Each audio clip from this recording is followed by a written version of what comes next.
Salut à vous, déjà j'espère que vous allez bien et bienvenue dans cette nouvelle vidéo. J'ai remarqué que nous avons gagné une vingtaine d'abonnés depuis la semaine passée et je remercie toutes les nouvelles personnes qui se sont abonnées à la chaîne. Et si toi également tu as l'habitude de regarder les vidéos et que tu ne l'as pas encore fait, merci de t'abonner, ça me ferait plaisir. Je ne sais pas encore quel titre je vais donner à la vidéo, mais je pense que le titre va être assez explicite comme d'habitude pour vous faire comprendre de quoi nous avons parlé. Donc il y a de cela 2 semaines environ, c'est-à-dire je pense que c'est aux alentours du 11 janvier, il y a une douzaine d'étudiants algériens qui ont été expulsés à leur arrivée au Canada. Bon, Radio-Canada parle de 6 étudiants, mais quand j'ai essayé de voir sur différents médias du Maghreb, eux ils parlaient de 12 étudiants. Je vais mettre certains liens dans la barre de description pour que vous partez regarder si jamais vous avez envie de lire l'article vous-même. Mais aujourd'hui, on n'est pas là pour débattre de ça. À la base, ils sont 20 étudiants algériens qui sont arrivés et 12 ont été expulsés parce qu'ils ne remplissaient pas certains critères, comme par exemple prouver qu'ils avaient suffisamment de moyens pour pouvoir vivre au Canada pendant la durée de leurs études. Il paraît que d'autres n'avaient pas une maîtrise suffisante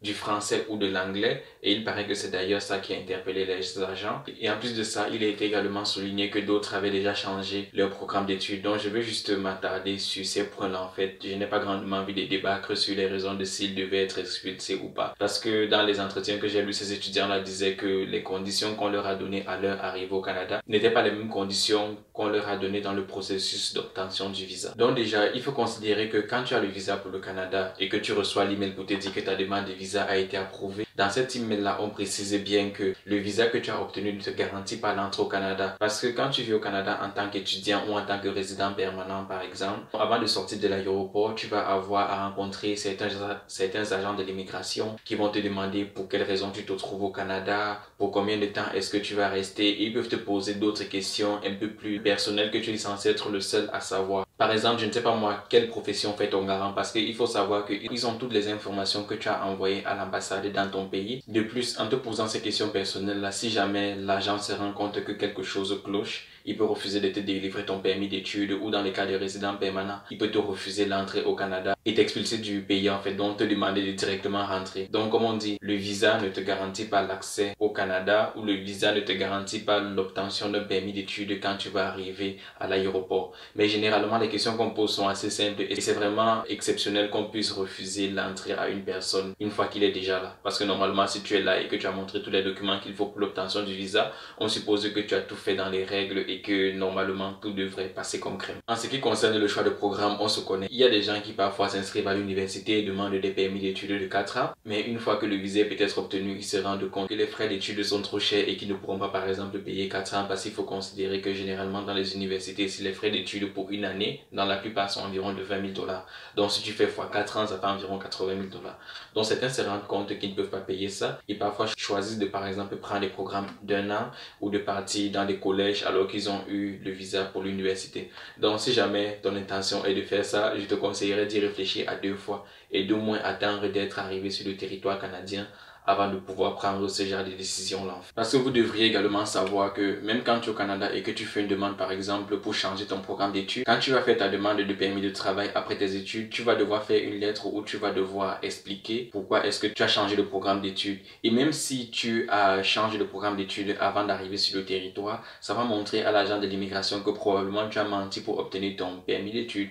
Parce que généralement quand on demande le permis d'études, en fait, tu demandes le permis d'études pour un programme d'études qui te motive et il y a des gens qui écrivent des lettres de motivation pour ça, avec des projets d'emploi dans leur pays et ce genre de choses. Parce qu'il faut savoir qu'on ne va généralement pas te donner le visa, par exemple. Si tu as chargé un programme d'études qui n'a pas de débouchés dans ton pays, tu ne vas pas, par exemple, être dans un pays où il n'y a pas de ressources naturelles et demander un visa d'études pour, par exemple, venir étudier mine et prétendre que tu vas rentrer dans ton pays pour travailler dans ce domaine-là alors qu'il n'y a pas de ressources naturelles. En ce qui concerne la capacité financière, parce qu'il y a également certains de ces étudiants qui ont été expulsés pour la capacité financière parce qu'on estimait qu'ils n'avaient pas suffisamment de fonds. Parce que vous deviez savoir que l'un des points importants quand tu veux venir étudier au Canada, c'est que si par exemple ton garant ne vit pas au Canada, pour obtenir le visa, en tout cas de l'Afrique, généralement il faut que tu puisses expédier des fonds au Canada, peut-être soit à ton école ou alors tu ouvres un compte bancaire à distance où tu vas mettre suffisamment d'argent pour une année d'études et d'école sur le territoire. Même si vous choisissez d'emprunter des chemins un peu penchés pour pouvoir obtenir ces fonds-là, je vous conseille de faire les choses de façon intelligente. Vous savez ce que je veux dire.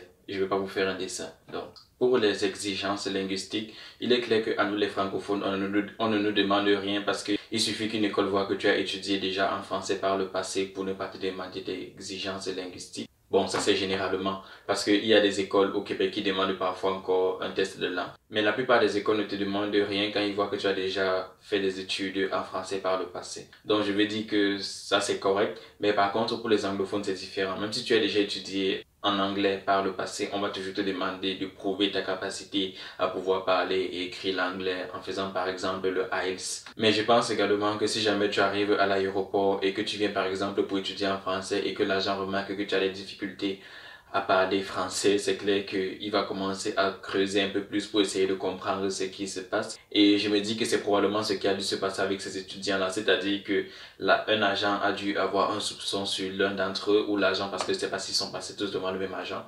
Donc l'agent a dû avoir un soupçon sur l'un d'entre eux, et c'est comme ça qu'il a dû se mettre à fouiller un peu plus pour savoir ce qui se passait. Parce que moi, par exemple, quand je suis arrivé, et c'est un de mes camarades également à qui j'ai posé la question, c'est que on s'est juste contenté de regarder les documents qu'on avait. Par exemple, pour les documents de preuve financière, tu vas juste les redonner les mêmes documents que tu avais déjà donnés pour l'obtention du visa. Ils se sont juste contentés de regarder ces documents-là et puis ils te posent une ou deux questions juste banales en fait et ils te délivrent ton permis et c'est tout. Donc je me dis que quelque chose a dû clocher avec l'un de ces étudiants-là et c'est ce qui a poussé les agents peut-être à creuser un peu plus, probablement à appeler les institutions financières pour demander est-ce que vous avez telle somme d'argent pour tel étudiant dans votre compte, ou appeler l'école que est-ce que tel étudiant vous envoie de l'argent, pour probablement se rendre compte que ce qu'ils avaient comme document était probablement faux, ou alors que les conditions avaient changé depuis qu'ils ont obtenu le visa. C'est déjà tout pour la vidéo. Je voulais juste insister sur ces petits points-là. C'est une vidéo courte et je suis assez occupé ces temps-ci. Donc si jamais la vidéo t'a plu, n'oublie pas de laisser un pouce bleu et de t'abonner si ce n'est pas encore le cas. Et si vous avez des suggestions de vidéos, merci de les mettre